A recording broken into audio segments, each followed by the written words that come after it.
two questions for you. What was it that you think was kind of the awakening for you where you're like, oh, that's what I've got to do?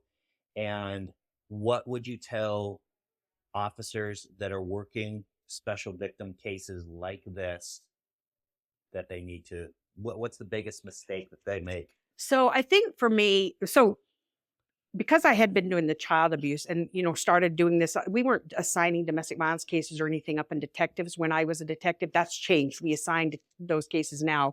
But I recognized that I needed to get more training because I just really believed that we can't keep going out to the same house 68 times and then have a little girl die from this.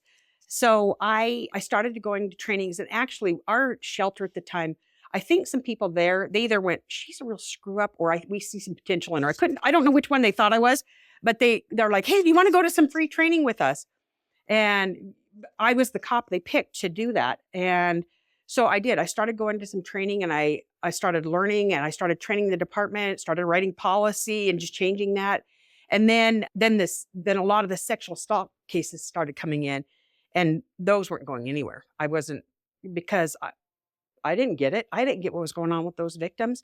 I was raised by a mom who led me to believe a lot of the myths about sexual assault. And so I just thought that all women thought that, and we would all, not go somewhere or do certain things, and because somehow it was our fault and not the choice of the offender. But it was really game changing for me when I started attending some trainings related to what our brain does related to trauma.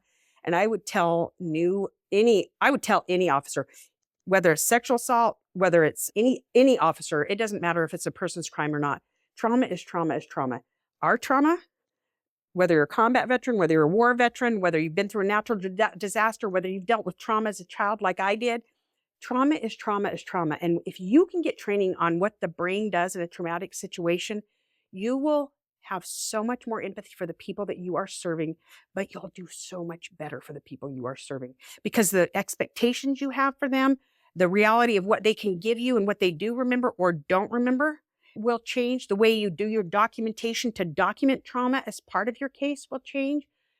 It was game changing for me as a law enforcement officer to understand we make these decisions and we look at people coming from this rational, logical lens of our prefrontal cortex, but that's not where people function from trauma. That's not where the body and the brain respond from. They respond from the limbic system, and we don't get to control that.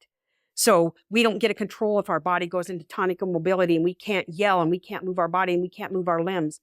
But how do you tell somebody, I couldn't move, I couldn't yell, I couldn't scream? Because that doesn't make sense to anybody. No.